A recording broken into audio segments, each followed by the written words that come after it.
On behalf of everyone at WNET, congratulations to Steve Adubato and the Caucus Educational Corporation on 25 great years of broadcasting. Hi, I'm Bernie Flynn. At New Jersey Manufacturers Insurance Company, we believe that all citizens need to be informed about the important issues that affect their daily lives. That's why we're proud to support programming produced by Caucus Educational Corporation and their partners in public television. This special edition of One-on-One with Steve Adubato is brought to you from the Tisch WNET studios at Lincoln Center. Funding has been provided by Hackensack University Health Network, Sun National Bank, New Jersey Natural Gas, proud to support education in our communities. United Water, making the planet sustainable is the best job on earth. County College of Morris, connecting learning and life. The Merck Company Foundation. And by Fedway Associates, Inc. Promotional support provided by the Star Ledger and NJ.com, Everything Jersey. And by the New Jersey Business and Industry Association and its monthly magazine, New Jersey Business. This is One-on-One.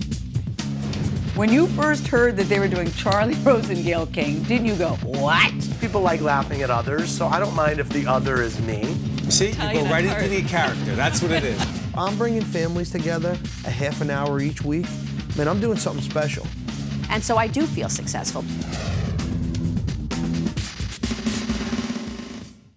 Hi, I'm Steve Adubato. Welcome to the Tisch WNET studios here at Lincoln Center. It is my honor, my pleasure to introduce an icon in our industry and also a best-selling author, Joan Lunden, who joins us. She's won many awards as a broadcaster. She's written 8 best-selling books, and you honor us by being here. Thank you so much. Thank you. It's my pleasure. I want to ask, we were talking before we got on the air that many people know you from Good Morning America.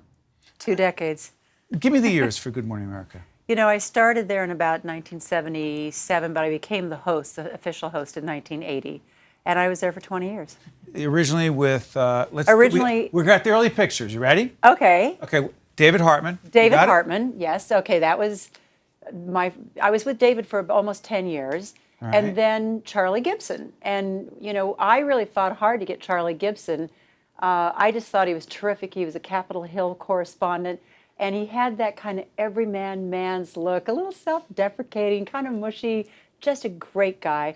And my little girls grew up in the studio. I brought all 3 of my older girls to work with me for the first 6 months because I was a breastfeeding mom. And that was, to say trailblazing, that was so outside of the box in 1980. I remember Barbara Walters coming in one day and walking up past my dressing room, and right beyond my dressing room I had a second dressing room, and little baby Jamie, who's 32 now, she was in her little crib, and she was standing there looking at this, and I said, what? She said, if I had ever asked to bring my child to work with me, it would have been like asking to bring your dog along with you to work. Like, what are you, crazy? That's like, it was unheard of. She said, as a matter of fact, I never even thought I could ask that. And it just so happened that I got the call from my agent, and I was sitting at my desk at Eyewitness News. I was a street reporter and weekend anchor, and they said, you have the job. You're the new co-host of Good Morning America. 30 minutes later, that same phone rang. It was my gynecologist. You're pregnant with your first child. Wow. And it was just this like dilemma. What am I going to do? Will I be able to do it? And they still went on with it and hired me. And it was a huge transition. You go from, going out in the field, shooting a story and putting it together to being live, everything live. And that is a big transition. Just, going by the seat of your pants, making sure each interview, doing 8 interviews a morning, being live for 2 hours. What was that like for you? It was the best seat from which to view the world and history. Why? You're right at the center of everything. I mean, everything that happens is coming into you, and you tell the world. I mean, does it get any better? What time did you get up in the morning? 3:30. That wasn't the best part of it. 3:30, Monday through Friday, 20 years. Sometimes, and had 3 children while doing that. And I sometimes look back, and I say, wait a minute, that's not possible. The other day I was looking for a piece of footage, and I looked through just 1 year out of my 20 years there, and I saw this schedule. And I said, wait a second, there's got to be a mistake here. I couldn't have been in that many countries in 1 month. And I went back and I said, oh my God, that's actually true. I mean, I sometimes look back and just say, I don't know how I did it. But you know what? You're in this most incredible position. And you just put one foot in front of the other. You know, you get up in the morning and put one foot in front of the other. And it's not just for the paycheck. It's for the experience. It's just an amazing lifestyle. You know, true. And you were in this incredible situation, trailblazer on so many levels. And you talk about Barbara Walters coming in and being shocked at you know, how you were juggling and balancing. But the other part of it that fascinates me is that you were just saying before we get on the air, which leads to this other part of the discussion, that I believe you said in 1990, you're in the height of your, you're it. Yeah. You're doing it, right? But you just set it up for folks because you're doing an interview, I think you said with someone from the American Heart Association. I had somebody on from the American Heart Association. We were doing this little quiz for the viewers. Are you at risk for cardiovascular disease? And with every single question, I was failing this test. And you know, 3 babies later, it's always that last 10, 15 pounds you don't completely lose. Well, I mean, 3 times 15 is 45 anyway, you multiply it.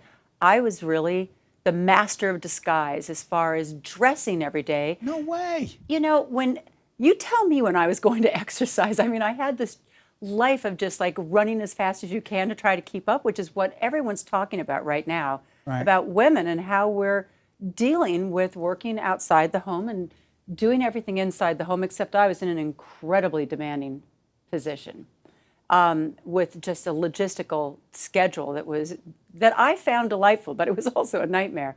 And I had just not taken those pounds off. And here I was turning 40.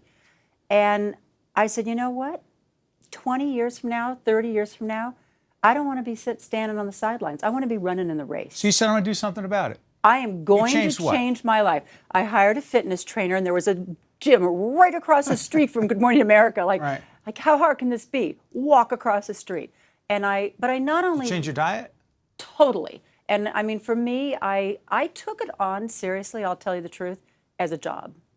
As a job, just as important as any other job I had. I studied, I learned everything there I could learn about nutrition and healthy cooking, and I really absolutely changed the way I ate, the way I fed my family, the way I lived my life. And it's not just about losing a few sizes. It changes your personality. You become more engaged in life. Instead of being tired all the time, you become in charge of your own energy. And that's huge. And that's what your books are about. Yes. By the way, Natalie, our producer, who's in my ear right now. Natalie, can we pop up some of the books and Joan can just talk about them, give us 30 seconds on each one of them? Well, everywhere I went, everybody wanted to know, how did you do it? How did you do it? And You started writing. My kids got tired of hearing it. They're the ones that said, write a book already. Was that the first? No, that wasn't the first. I wrote Healthy Cooking and Healthy Living, and this one I wrote right at the time I was leaving Good Morning America. And I remember as I was leaving, and all these interviewers would say, oh my God, you know, what are you going to do next? You can never top this.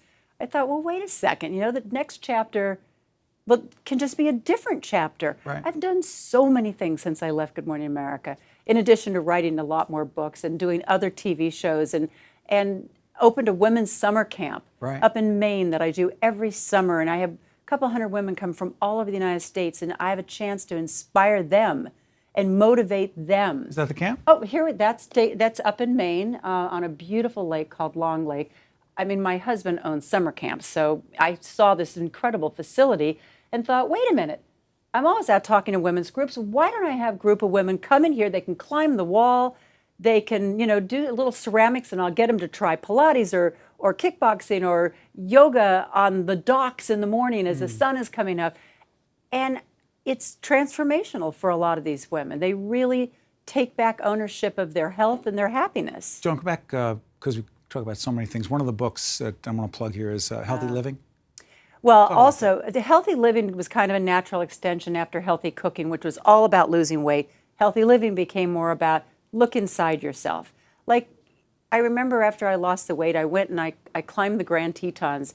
And a lot of people. The Grand what? The Grand Tetons. I'm from New Jersey. I don't know where that is.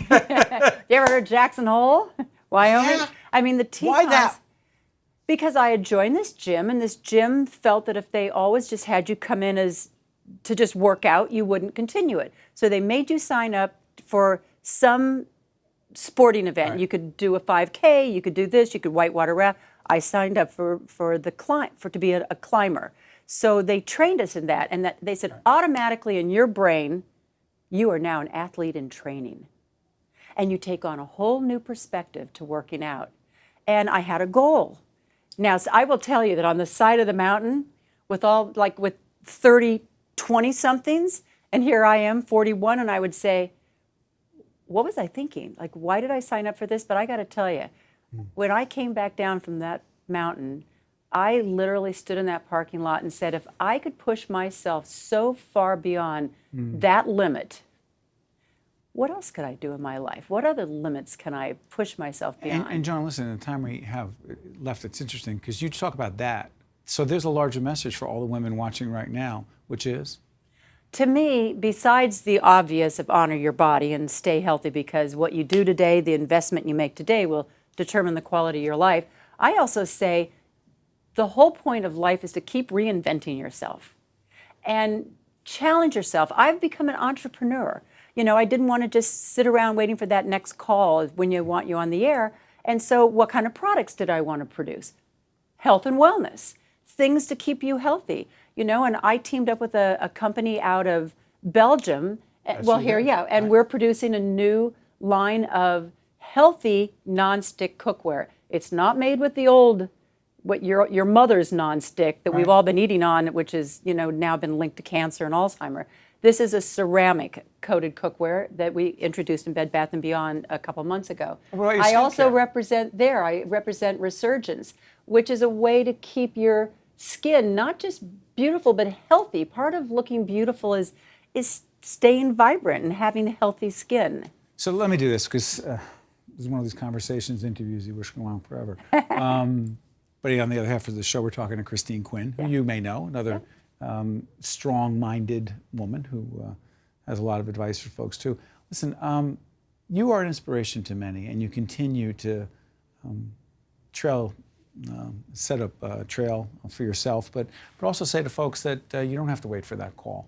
You can decide for yourself. I got to tell you, a family friend, when I was 23 years old, said in passing, you ought to consider television news. You know, the FCC is putting a lot of pressure on local stations. And I went home and I picked up the phone and I called the news director at a local station. No one was going to come to my house. Right. I made that call, and that's how you advance yourself. Well, you've set a very high bar for not just yourself, but everyone else. Joan, I thank you for joining us, and you honor us by being here. Oh, thank you. You set a very high bar for all of us in this business. Oh, well, thanks. Thank you, Joan. Appreciate I appreciate it. I'm Steve Adubato. Stay tuned. We'll be right back. Thank you very much. If you would like more information on this program, or if you'd like to express an opinion, email us at info@caucusnj.org. Visit us online at oneonone.org, or find us on Facebook at facebook.com/Steve Adubato, PhD.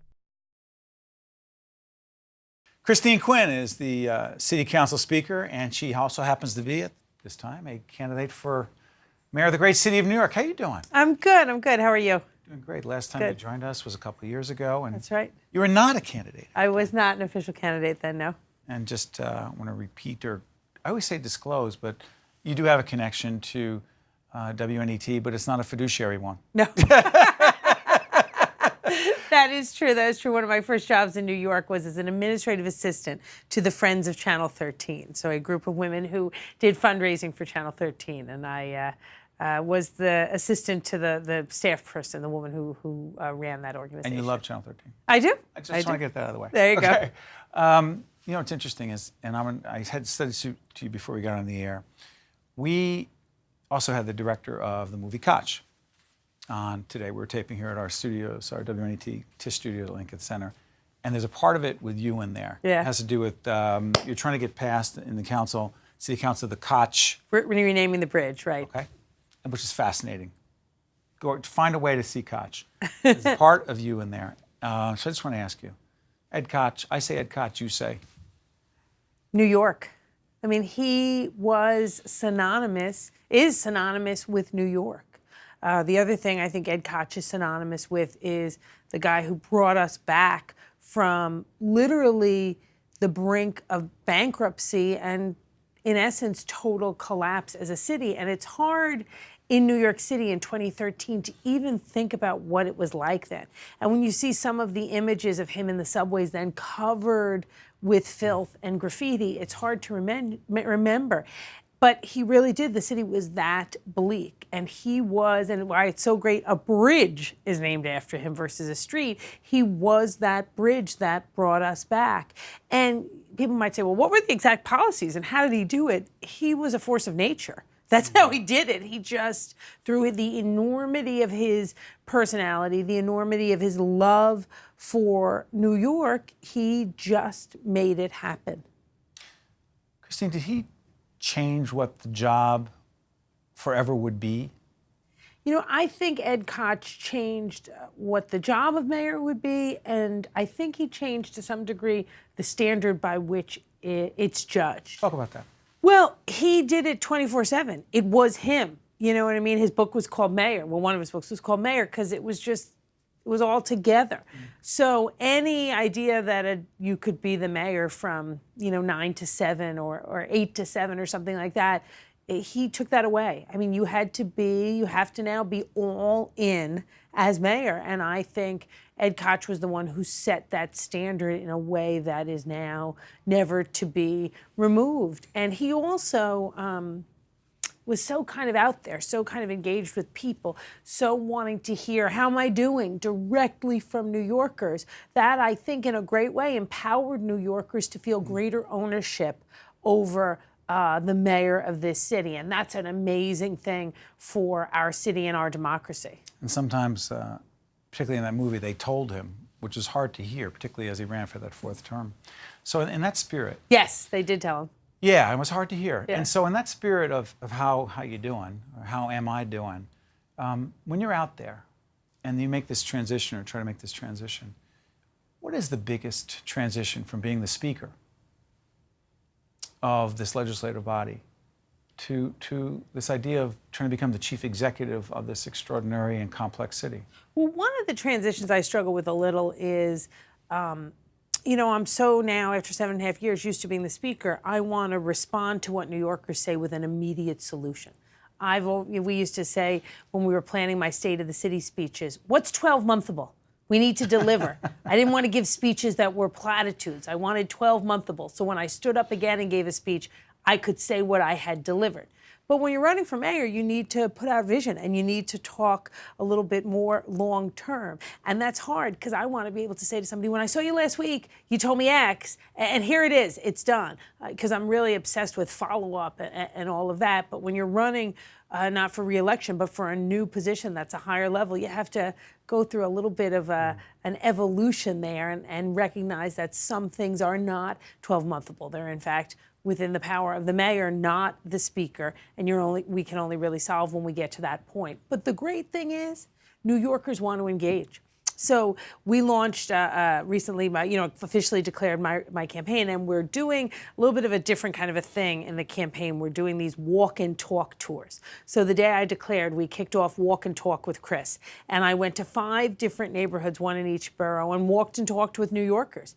And they came up and they told me they were worried about, to quote Mr. Cobb in Bed-Stuy, the social ills plaguing young men in his neighborhood. A mom told me she was sick of the Department of Education being so adversarial against her daughter who has autism. A vendor told me he was thrilled we'd reduce the fines, but worried about work. People are really engaged, and they want to have conversations, and they want their government to be about responding to their real-life concerns. When you were out there, victims of Hurricane Sandy you met as well. Yeah. Let's talk about Staten Island, Queens. Yep. Breezy Point. Talk about some of that. So both in my work right after Sandy and then in these walk and talk tours, I'm hearing from people who've been impacted by Sandy. People who've lost family members in the storm, people who lost their homes in the storm, people who've seen their neighborhoods devastated. And what they really want now is a couple of things. I mean, one, they want not to be forgotten. There's thousands of people still in Queens, unfortunately, without full power and electricity, about 2,000 as I understand it. They don't want to be forgotten. They also want clarity.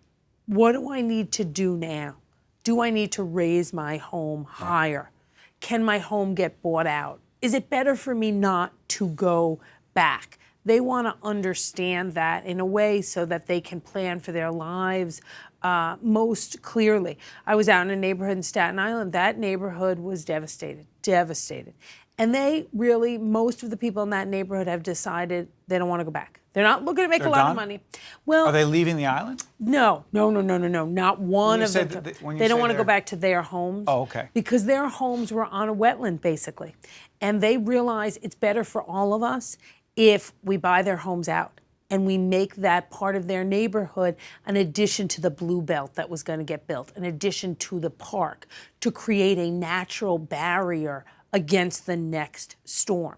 All of them were staying on Staten Island. Trust me, you couldn't pry them off Staten Island. Right. That was the good thing of it, but they really advocated for themselves. They did a petition. They sent it to me, to the mayor, to the governor, and said, make this part of a FEMA buyout program. And they saw why that was smart for themselves and also for the island. You know, and people really want us to move forward with the idea of a network of barriers that will harden the exterior of New York. Some of those will be man-made, some of them won't. There'll be oyster beds, there'll be parks, there'll be blue belts, but people really want that to happen.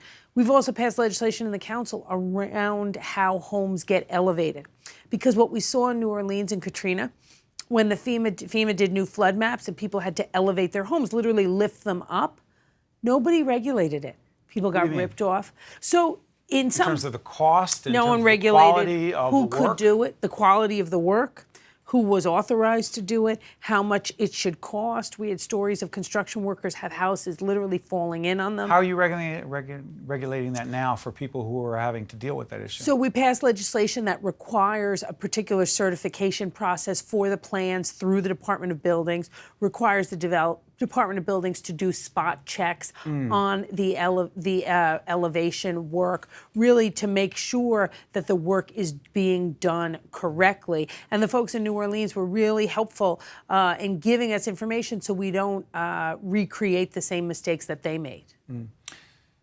Beyond the public policy questions, beyond these very complex, difficult environmental issues and really public safety issues and people suffering from Sandy, the historic nature of this situation, how much do you think about all the talk about the potential for you being the first woman, the first openly gay candidate who has a shot at becoming mayor? Do you think much about that, or you just go about your business? You know, I don't really think much about it because being openly LGBT, being a woman, it's just who I am. You know what I mean? And like anybody, you get up and you go about your day and you do your work. And describe your typical day. Oh, that's one of the great things for me is there is no typical day. But hold on, can I share that I know on the weekends you have a tough exercise routine? We do. Kim and I started spinning. We talked about this. Did we not share this? We did. And Kim, your wife? Kim, my wife Kim, we started doing spinning classes. You love spinning? I do. Can we tell people? My staff doesn't believe this. The toughest exercise around, spinning. Absolutely. You are drenched. Yes. You're exhausted. Every muscle in your body hurts. It was funny that the weekend we kicked off the walk and talk. I went spinning that Friday, and I was walking the dog Saturday morning, and I was like, oh, this was a mistake. I can't move my leg. And by the way, I told you when I saw you at the Springsteen concert, right? I told you I happen to call it cycling. Right. I did not call it spinning. Right, I call it spinning. Okay. Yeah. And the good thing about spinning or cycling, is the music is loud, so when you're screaming in pain, nobody can necessarily hear you. But it's very tough. Go ahead. So that's your weekend. That's my weekend. But you also you're still out there doing politics on the Totally. weekends. Yeah, I mean, you might be at a parade, you might be at a street fair, a community meeting, a forum. And also, we still have the work of the city council and the government. But, I don't wake up and think, I'm the first woman speaker. I'm the first. Do not think that. No, but then you'll have something happen where a mother will rush up with their daughter and they'll say, can I take a picture? I want her to have a picture with you. Or I've had where I've been at events where I've given speeches about the importance of LGBT issues and moving forward. not just for ourselves as LGBT adults, but so children who are in positions where they can't talk about their sexual orientation see somebody on TV or see something happen. And I had a man come up to me once and say, I was that kid. I was that kid who was thinking of killing himself. And I saw, it wasn't me, but so-and-so on TV. And it saved me. And you're reminded that you're part of something bigger, which I think it's good not to think about it all the time, because you get a little kind of bogged down in it, and maybe it makes you too cautious if you're too worried. But it's good to be reminded that you're in something bigger than just yourself. And the couple of minutes we have left, you have an interesting relationship with Mayor Bloomberg. It's productive. Which the sad part is, that's interesting in government and politics nowadays. It's productive. Yep. Describe what that means. Well, we get things done. And, you know, look, when I got elected speaker, I decided the mayor and I would have a productive working relationship. Why? Because to get things done for New Yorkers, you need the executive and the chief legislator to work together. Look what happens in Washington when the Speaker of the House... Look what doesn't happen in Washington, right? Speaker of the House and the President are unable to work together, nothing happens. Now, look, the mayor and I aren't going to always agree. But we decided from day one we would try to agree, and when we couldn't, we would disagree agreeably. There is no other field in the world where the top two people are allowed to fight, and it's okay. So everybody looking to see where does she have a problem with the mayor? Let's see where Christine Quinn has a problem with the mayor. What is that supposed to show us about you? Exactly. Exactly. Look, I try with everyone I work with, advocates, my colleagues in the council, the mayor, to find consensus, to find points of commonality, because that's how you move things forward. But when you can't, Mayor and I have a disagreement on homeless issues. We couldn't agree. I felt it was very important. I took him to court. We won in court. Right. That happens sometimes, but you can't get lost in it. You have to move on. Listen, I want to thank you for joining us here. Let me just say that you've done well since your first job at WNET. On behalf of our president, WNET, Neil Shapiro, we thank you for joining us here at our studio. Thank you. And just promise you she'll come back. It's a date. One-on-One with Steve Adubato has been a production of the Caucus Educational Corporation, celebrating 25 years of broadcast excellence in partnership with St. Joseph's Healthcare System. Funding has been provided by Hackensack University Health Network, Sun National Bank, New Jersey Natural Gas, United Water, County College of Morris, the Merck Company Foundation, and by Fedway Associates, Inc. Transportation provided by Airbrook Limousine, serving the metropolitan New York, New Jersey area. This healthcare message is brought to you by MD Advantage Insurance Company of New Jersey. Choosing a new family doctor can be confusing. Check with your health insurer to see which physicians near you participate with your plan. Find out which hospitals the doctor uses and who covers when the doctor is away. And remember to schedule an appointment with your new doctor in advance to fill out any paperwork without the added stress of being sick.